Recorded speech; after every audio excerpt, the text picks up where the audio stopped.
Why am I wearing my gladius on my left side? Well, because I'm a centurion. All Roman officers would be wearing the gladius on the left, whereas standard legionaries will be wearing it on the right. Also, I would be wearing greaves, another thing that normal legionaries wouldn't. And ultimately, I would have a horizontal crest on top of my galea or helmet.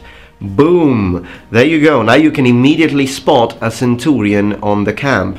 But there is a lot more to learn.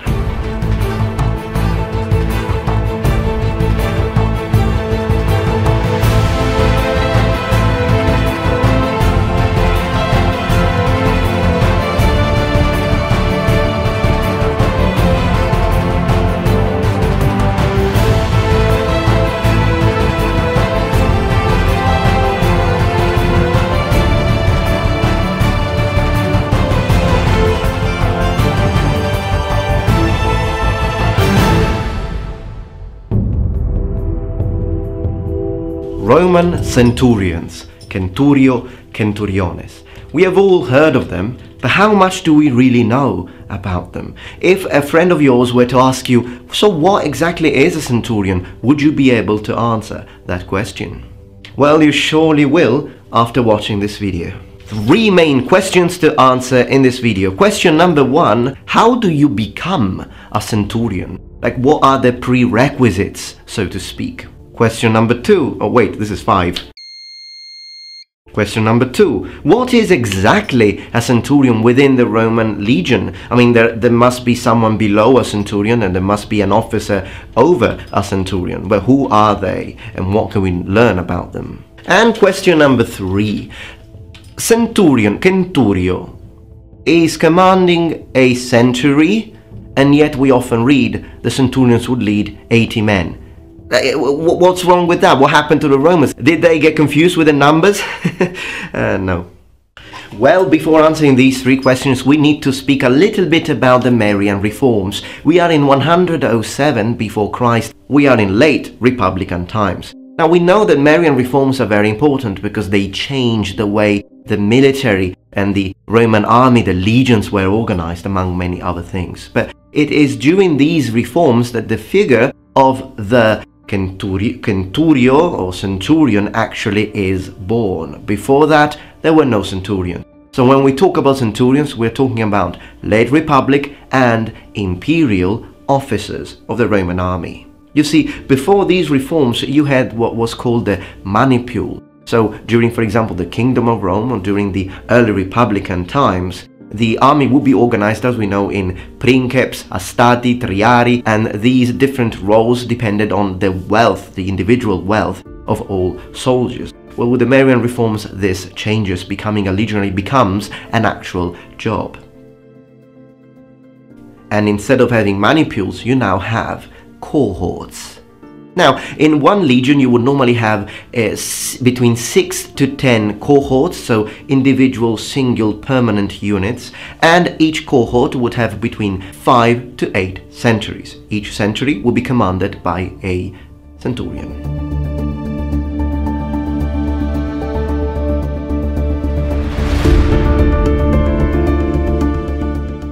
Fun fact, you had centurions both in infantry cohorts and in the navy. Okay, so we have assessed that a centurion is a professional officer of the Roman army after the Marian Reforms. But how do you become a centurion? What are the prerequisites? Well, let's speak Latin, because why not?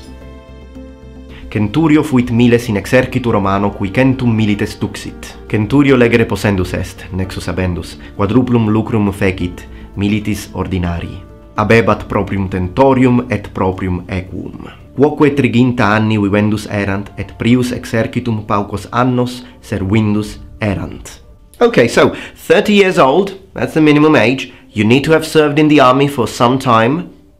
You need to be strong, you need to be fit, and most importantly, you need to be able to read and write. Why? Because if you can't read written orders, you can't command, you can't fill that office. So not all Romans were literate, and those who weren't could not become centurions.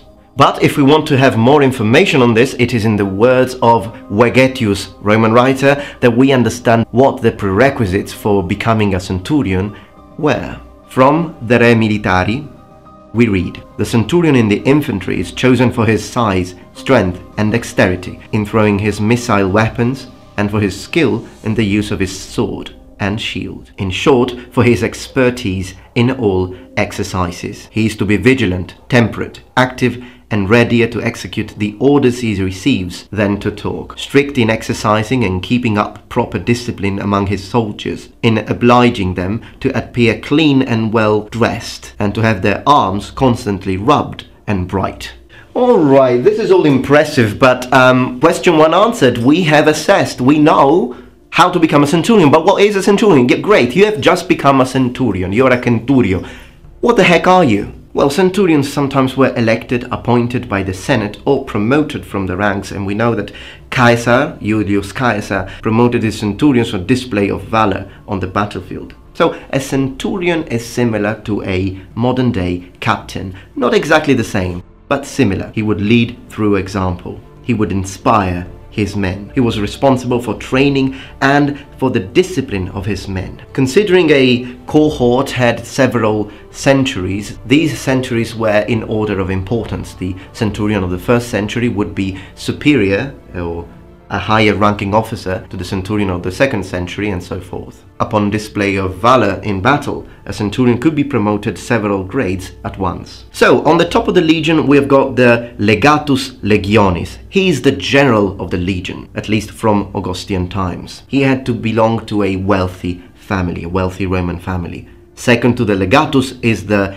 tribunus laticlavius. Again, from a wealthy family. This is again an office from Marian Reforms onward, and is the second in command. If the legatus is not present, the tribunus laticlavius will command the legion. In imperial times, however, around 230-250, this office will be removed, because this office basically was a stepping stone to the Senate, so to speak. And generals will eventually want to remove senatorial roles from the army. Normally these tribuni would have to serve 2 or 3 years and then go back to Rome and receive governmental offices. Then we have the praefectus castrorum, basically the camp prefect. The praefectus castrorum had to look after the equipment and the building works. Of course, if the tribunus laticlavius would be missing, he would be leading the legion. Underneath which we've got the tribuni angusticlavi. This is an equestrian rank. It's basically a senior staff officer similar to a modern day colonel. Then you had the centuriones, the centurions, and under, so similarly to a captain, and under or below the centurion you would have the optio or optiones for plural. So, below the centurion we have the optio. What is an optio? Well, it comes from the verb to choose. It was the chosen soldier in the century, chosen by his centurion. He also had to be literate, he had to be able to read and write. And he was similar to a modern day lieutenant. The most important or highest ranking centurions will be the ones in the first cohort, and the centurion in the first cohort commanding the first century will be the most important centurion of all, called Primus Pilum. In order to be a Primus Pilum, you would have to be at least 50 years old, and you would be the only centurion who would participate in war councils with legatus and other high officers. Okay, yes, fantastic, this is all impressive, but why centurions, century, and then you've got 80 men? Well, let me answer this. It all has to do with another reform, a previous reform, which is called the Servian Reform, or Servian Reforms. It's a reform that occurred during the Roman kingdom, so the Regnum Romanum. And during this reform, among many other things that I don't have time to mention now, but during this reform we have the creation of the census of all male citizens in order for them to serve in the military. So this census was organized in status, age and wealth. And after being organized this way, they would be organized into subgroups called centuries, made of either 100 or 200 men.